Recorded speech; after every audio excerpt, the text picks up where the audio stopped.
So I was a librarian by accident. And actually there was a whole session at ALA a couple of years ago about accidental librarianship.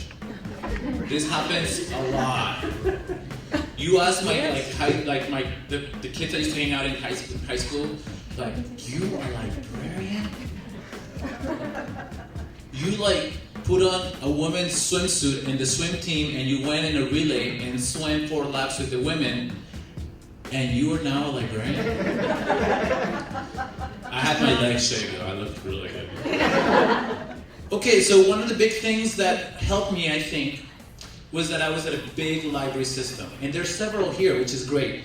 So we call them blue chip. And the reason that it's good to start in a blue chip is because there's so many niches. Like, you can be the outreach e-book librarian these days. Or you could just jump in the library store book truck and go to the art walk and do outreach, You know, one of the things that I really was passionate about was about teaching kids, to be excited about learning.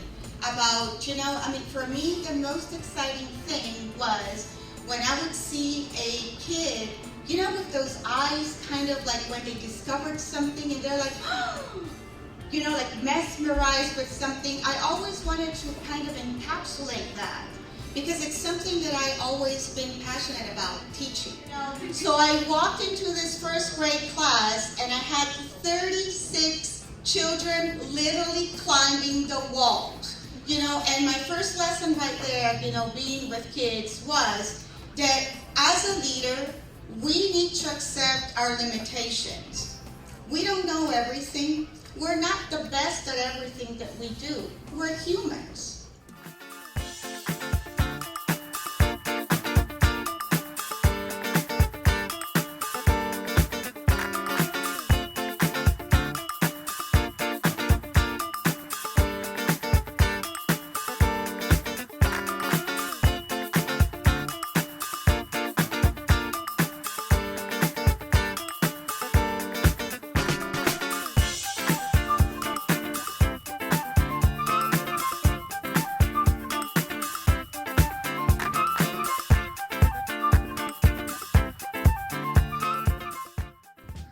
So risk-taking in class is a big thing.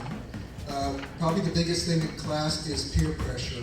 And there's good peer pressure and bad peer pressure. Peer pressure starts in junior high school and it goes through college. As librarians, risk-taking, we already heard about some of the risk-taking, applying for a job, going to a job interview, taking new job assignments, even like one of your colleagues is out sick, and they ask you to be the children's librarian for the day.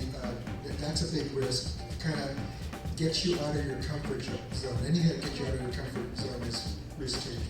It's kind of hard for people. As a librarian, I love what I do, I'm passionate about it, but I'm also very shy. So I've gotten to the point where you sort of have to work on these things. And so you should be networking all the time. You're talking to people in your everyday travels. How you do it is you become a resource for people. Sometimes I was reading an article about good networking and bad networking, and they talk about some people just go and give you your card and say, looking for a job, this is me or whatever, but you should really start to network is to really care about that other person, learn about them and what they do, and that's the really important thing to do. And so that's why you become a resource for people. You can find mentoring formally. There are formal mentoring programs in some places that you work. I know I was part of the mentoring program at Fullerton College. I mentored other administrators, managers. So I mentored the new president when she came in 10 years ago. And I mentored another dean at one time when she came in and she became a vice president. So I guess I did a pretty good job. So you have that option. And when you do pick a mentor, if you pick a mentor, either informally or formally, listen to what they have to say. Take notes. And you don't have to agree with everything, but at least listen to them because they have experience. They have advice. And they're there to help. We have tendency of getting into our emails a lot.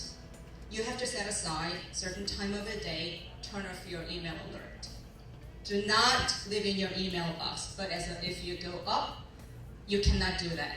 But you have to get your pattern quickly glance. If you can ignore, move on. Take inventory of your time wasters. There are so many things. Unfortunately, make conversation with your staff or networking or just having chit-chat with your staff can be a time waster. Get a second brain. That's not what I meant by finding someone else. It's about writing down what you need to finish. That's what it is. Because when you see it, you'll know better than just thinking in your head. When you have a goal, don't give up. If you have a goal, try to reach that goal. No matter what, you're going to have a lot of things in your way that are going to make you feel very,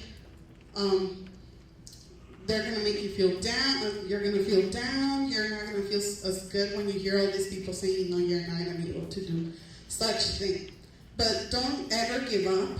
As I was preparing to talk to you about goal setting, I came across an anonymous quote, and it said, if you don't have a goal in life, you're spending your life running around and not achieving anything for yourself. Instead, you're fulfilling everyone else's goals. And it's true. We probably go out, we buy clothes in these big companies, we buy food in these big franchise restaurants, and guess what? That was a goal for someone out there. The 3 core principles that we learned, that Santa Ana, that I've learned, that we've all learned, is the first thing is community responsive libraries, mentoring, and advocacy. And I think this goes on with any sort of libraries, regardless of your community. The thing about relationships is that it builds community. If you're a library, your focus is your community. It could be a community of fellow librarians, your community around you, but you have to work with your community. See what your community needs. You exist because of the people that you serve. So you always need to give them the best service and give them sometimes even things that other people are saying, why do we have, digital media classes? They don't need it. Like, yes, they do, so they can compete with, people in more wealthier places. Do you see what I mean? If you keep your community focus first and take yourself out of it, then it'll be a great job.